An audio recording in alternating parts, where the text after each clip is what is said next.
Today's episode is a story from history. It's about a 15th century Rajput king who never seemed to give up against his enemies. And those enemies never seemed to give up either. Maharana Kumbha of Mewar was one of the most powerful rulers of his time, and one of the few to have never lost a war.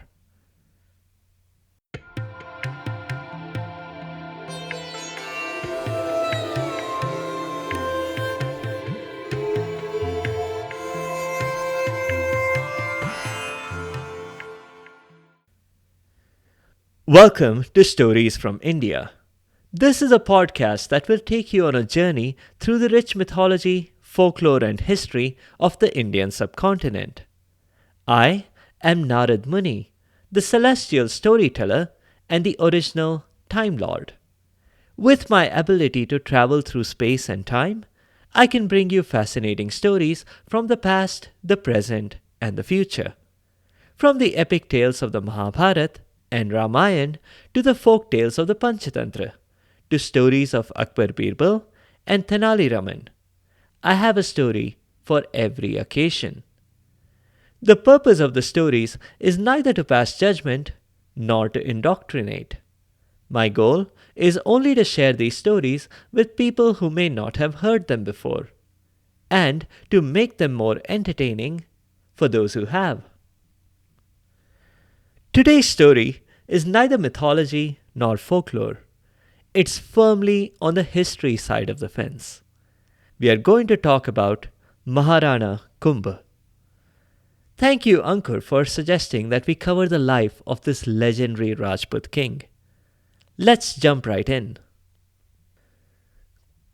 Kumbhakarna was a terrible name, the queen screamed. Her own name was Saubhagya Devi. A good name.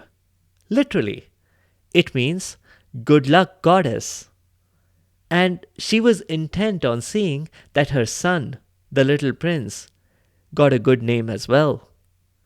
Kumbhakarna was not her first choice, nor was it her second, or third, or even her 100th. Mokal Singh, her husband and king of Mewar, didn't understand his wife's objection. Kumbhakarna was a character from the epic Ramayana, and he was a giant amongst men, just as Mokal Singh hoped his child would become. He looked at his wife with a suspicious eye. Did Saubhagya Devi have something against plus-sized people? Saubhagya Devi quickly clarified that wasn't it at all. She was very progressive. She objected to the name Kumbhakarna because he was the brother of the mega villain in the Ramayana. The Ramayana Kumbhakarna had fought against the good guys. Saubhagya Devi was not at all confident that her son's name would remind people of Kumbhakarna's physical size and appetite instead of all his evil deeds. By way of analogy, she asked him if it wouldn't be unthinkable to name a child Ravan. Kumbhakarna wasn't as bad a name as Ravan, but it came close. I'm sure that you listeners can relate. Naming someone Ravan back then was as bad as a modern day analogy of naming them after a certain 20th century German dictator. But what could Saubhagya Devi do? She had to give in to the patriarchy. Mokal Singh dismissed her concerns. "What's in a name?" he asked. "A rose by any other name would smell as sweet." He pondered and added, "I really like how I phrased it. Maybe I should put it down. Publish it, you know." So anyway, their baby was named Kumbhakarna. But the prince was smart enough to realize that there was some stigma associated with the name. So he shortened it to Kumbha. which literally means pot. But he didn't care. Kumbhakarna literally meant pot-eared, so it wasn't a hard decision. One day, the boy, Kumbha, was traveling with his father near the town of Chittor. At a rest stop, after doing a bit of wandering outside, he walked into the king's tent and discovered something that was absolutely horrific. He saw his two uncles murdering his father.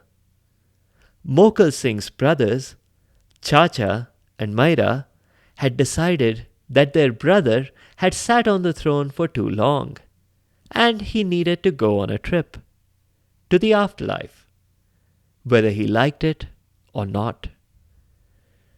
Kumbha had witnessed Chacha, Maira, and one other person, Mahapapanwar. The image of the three assassins was burned into the young prince's memory, and his heart ached for revenge. But he was still just an unarmed teenager. He didn't really have the skills to take revenge against three fully armed adults who had just now killed his fully armed and skilled father. So Kumbha dashed out of the scene before they could catch him. He grabbed a horse, one of the fastest, and he rode straight for Chittor. The assassins tried to follow him, but when they got to where they had parked the horses, they saw that Kumbha, even in his haste, had badly hurt the other horses. So quick pursuit was impossible. Kumbha was seething with rage. He was going to get his revenge. And in this, he would get help from his grandmother, Hansabai. Well, to be more accurate, he would get help from Hansabai's brother, Ranmal. Ranmal came from a very powerful royal family in Mandor. An interesting sidebar here. Hansabai had an unfortunate bait and switch pulled on her when she was marrying into the kingdom. She had originally intended to marry Crown Prince Chunda, oldest son of Lakha Singh, the king of Mewar back then. Lakha Singh was in advanced years, and while entertaining the bride's group, he made an unfortunate joke about how Hansabai was obviously not here to marry him. Everyone laughed at the joke, despite the strange sense of humor. Everyone except the crown prince. The way he saw it, his father had just rejected Hansabai, and that meant, in Chunda's misogynistic mind, that she was a hand-me-down. He would not marry Hansabai, come what may. In order not to anger Hansabai's much more powerful kingdom, Lakha Singh was obliged to marry Hansabai himself. He got a little revenge on Chunda though, by promising that Hansabai's child would sit on the throne. And that child was Mokal Singh. When he was underage and unqualified, Mokal Singh got substantial help from his older brother, the former crown prince. But that was only temporary, because Hansabai grew suspicious of Chunda's powers and forced him to retire early. Now, Kumbha sought out help from his grandmother, and she was directing him to Ranmal. You see, she had found an IOU lying around. Mokal Singh had helped Ranmal become king of Marwar. Mokal Singh's demise didn't automatically cancel the IOU. In fact, it enhanced it so that Ranmal was obligated to help avenge Mokhal's assassination. And in the meantime, Kumbha also became the king of Chittor. He raised an army. By then, Ranmal had gotten his message and arrived with his own soldiers as well. The scouts and spies in the combined armies got to work. They spread out everywhere, disguised as locals, and trying to find any trace they could of the assassins. It took a while, but ultimately, their finest detective, Sher Singh Homesh Rathod, managed to locate exactly the fort that the assassins were hiding in. He had used his elaborate chemistry skills in examining the garbage from the 50 nearest forts, which might explain that odd smell in the room, Kumbha thought, but did not say. Sher Singh Homesh's detection was spot on. Kumbha and Ranmal sneakily launched an attack on that fort the very night. It was a very one-sided battle. Most of the enemy soldiers in that fort were sleeping.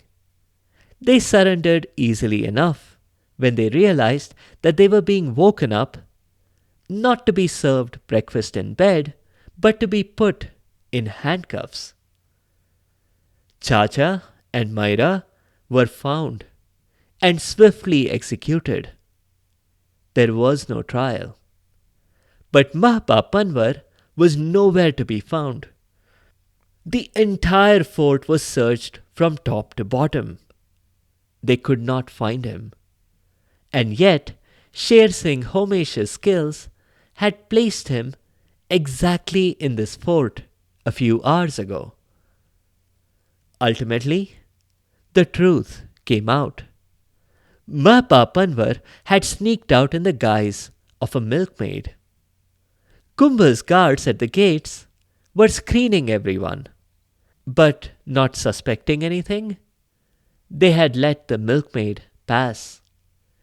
To be fair, one of the guards did feel it was suspicious that the milkmaid had a full beard, but he thought that it would be rude to point that out, so he kept quiet.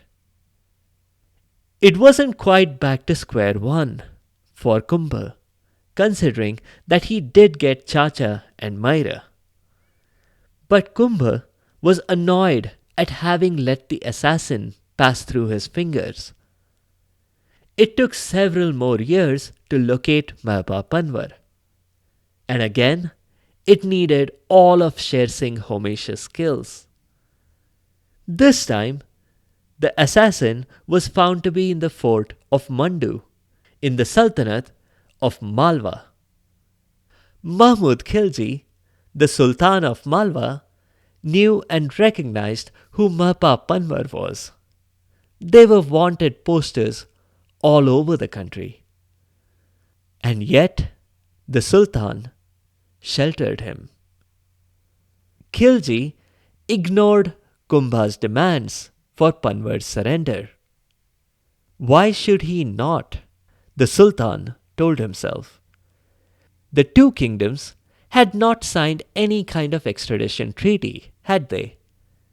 And besides, who was Rana Kumbha anyway, to make demands of the Sultan of Malwa? The Sultanate was one of the most powerful kingdoms at the time. It could have swatted Rana Kumbha's army aside like a fly. So he gave Rana Kumbha the raspberry. But little did he know that Rana Kumbha was not going to be cowed. Kumbha and Ranmal assembled their armies again, which was a good thing. With all those past campaigns together, the soldiers had built together some camaraderie, which is always important to have in a tough working environment. This time, they headed for Mandu. Invading another kingdom was always a big risk. But the soldiers felt enough loyalty to their king that they were ready to give up their lives for his mad quest. It turned out most of them did not have to give up their lives. They had to take lives instead. The Sultan sent his best troops, and there was a big battle, which the Sultan lost by a huge margin. Up in the fort of Mandu, the families were shocked. They had been waiting to welcome back their heroic soldiers, and not the heroic soldiers on the other side. Quickly, though, they managed to close the gates before the Rajput army marched in. The siege was brief. Mandu was not prepared to hold out against Rana Kumbha's and Ranmal's armies. And more importantly, there was no fight left in them. When their fiercest warriors had perished, what hope did the remaining second stringers have against the enemy that was at the gates? They were quite right in thinking so. And for his part, Kumbha was generous when it came to the people of Mandu. He only wanted to take one man captive. Mewar wasn't the largest kingdom in terms of prison capacity, so he couldn't afford to take everyone there, which meant they could continue to live in peace. All they had to do was to hand over the assassin. But it turned out that Mapa Panwar had escaped again. So Kumbha took the Sultan with him as a prisoner. When he got back, Kumbha had his architects begin designing a massive pillar back in Chittor to symbolize their victory against the Sultanate. It's called the Vijay Stambha, which literally means victory pillar, and it still stands today. A few months later, Kumbha released Muhammad Khilji. It was a gesture of goodwill. Besides, there was no use in keeping a sultan in his prison. The novelty wears off when you find that you can't charge too high an entrance fees to eager tourists who want to see a king behind bars. Maybe part of it had to do with the tourists finding out that the Sultan was just as ordinary as any other man. Perhaps having heard the heroic exploits of Kumbha had misled them into expecting much more from other rulers. The Sultan, for his part, should have learned his lesson, but he didn't. He attacked almost immediately after recruiting fresh troops, but he lost again, obviously. Anyone keeping score had begun to realize that Kumbha had not yet lost any war. He seemed invincible. And yet, gamblers down at every pub speculated on the outcome of each battle. Regardless of the odds, Kumbha seemed to come out on top every time. His victory record was preserved locally as well. Kumbha quickly squashed a local rebellion or two, and most importantly, he had Ranmal assassinated. That seems like a strange move, especially when Ranmal had supported him. But Kumbha was ruthless. He wanted control, and he wanted to be a strong ruler. In one aspect, Kumbha was not ruthless. When Mahba Panwar came to him for forgiveness, Kumbha let him live. Despite all the lives that were lost in all those hunts for Mahba Panwar, Kumbha was now letting him live. Though, to be fair, Mahapa Panwar did not quite live in complete freedom.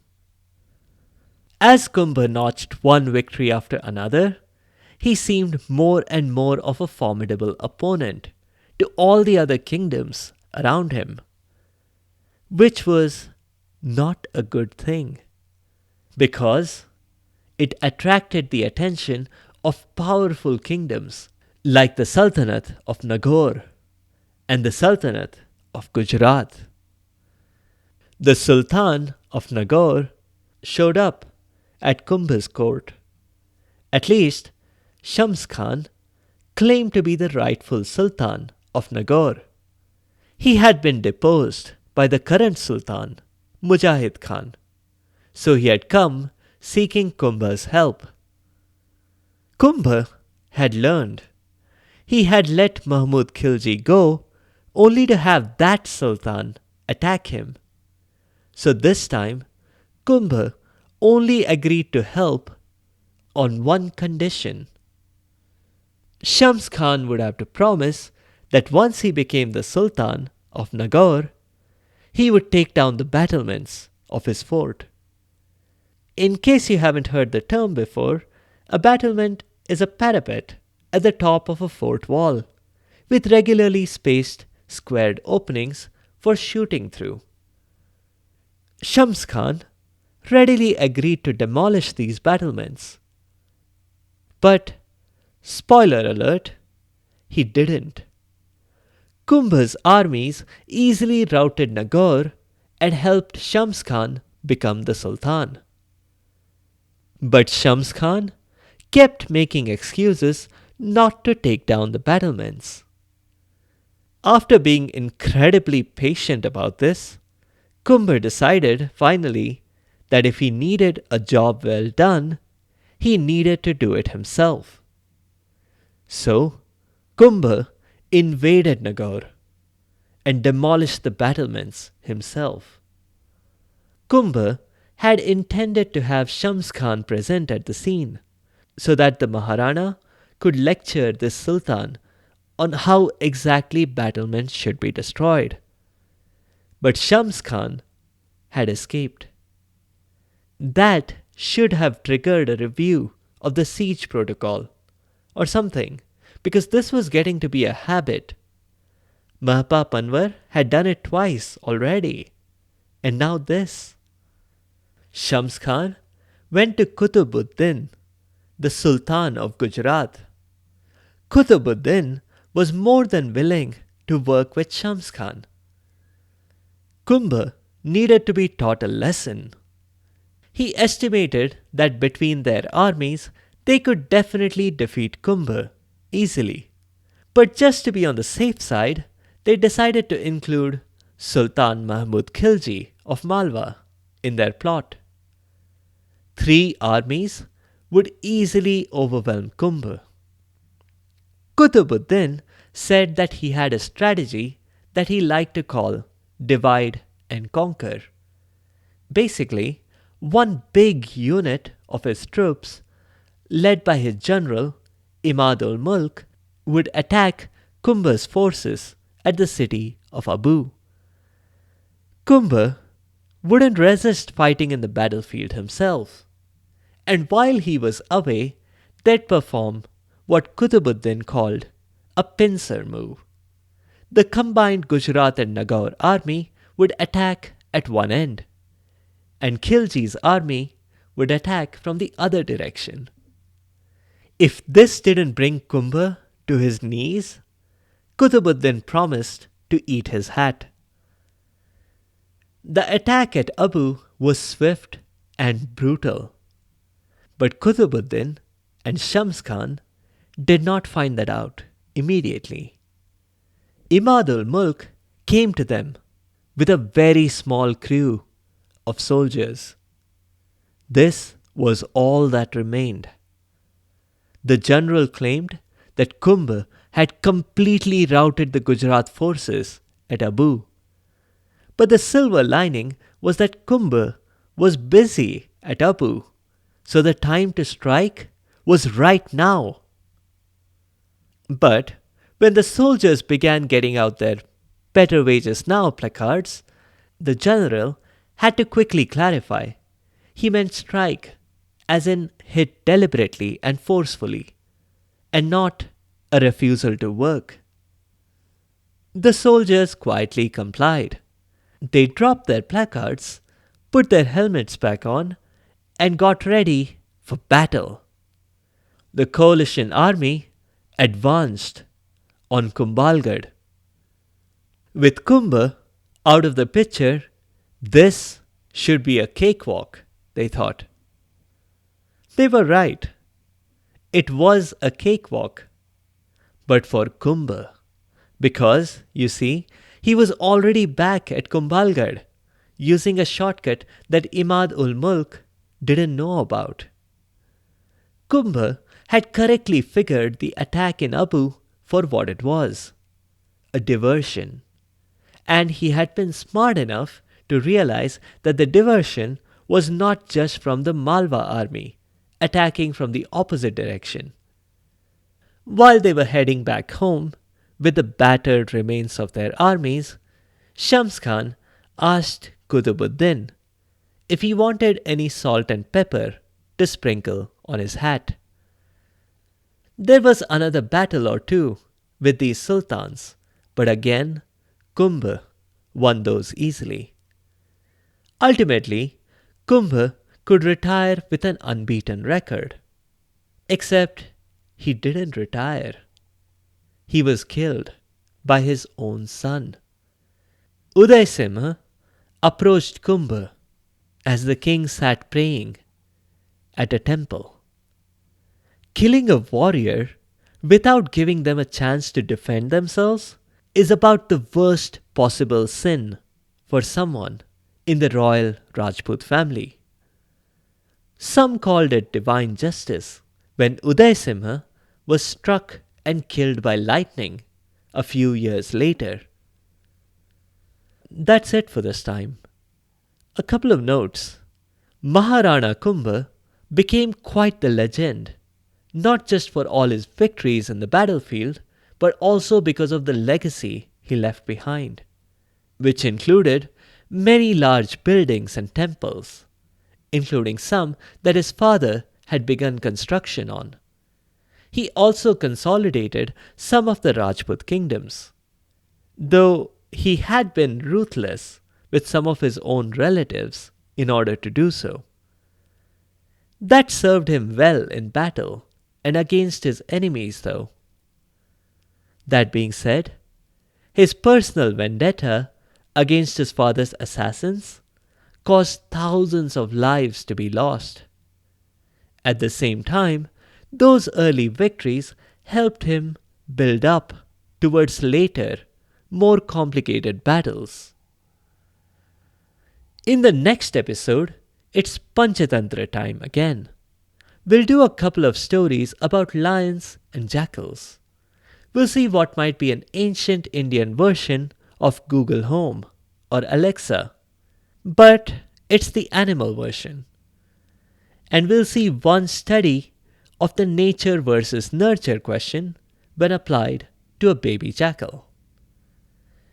Thank you all for the comments on social media and on Spotify's Q&A. I can't directly reply to the questions there, but I'll address them here on the show. Thank you, Anivar, for your comments. I agree, these stories are the best that our rich history and mythology and folklore has on offer.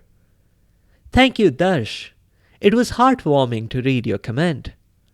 I'm super thrilled as well, and I'm happy to keep bringing more stories to you. Ira, Rez and Hiranmai, thank you for your kind words. Praveen, yes, we'll be doing both a Tenali Raman story and an Akbar Birbal story soon enough.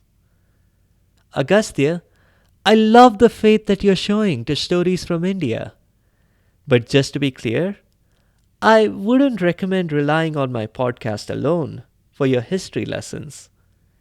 And I say this because although I have universal knowledge of the past, present, and future, the people who wrote your textbooks do not. Suman, I'll think about a story of Indian scientists and slot that into an upcoming episode. Veena, I hear your request for a story about the current and popular businessman that you mentioned. But as a time traveler, I have a policy of trying to minimize interference with current affairs. So I'll try to stick to ancient history when I'm talking about real events and people. If you have any other comments or suggestions, or if there are particular stories that you'd like to hear, please do let me know by leaving a comment or a review on the site sfipodcast.com or reply to the questions on Spotify's Q&A. You can also find me on Instagram and Facebook. Be sure to subscribe to the show to get notified automatically of new episodes. A big thank you to each and every one of you for your continued support and your feedback. The music is from purpleplanet.com. That's purple-planet.com. Thank you for listening, and I'll see you next time.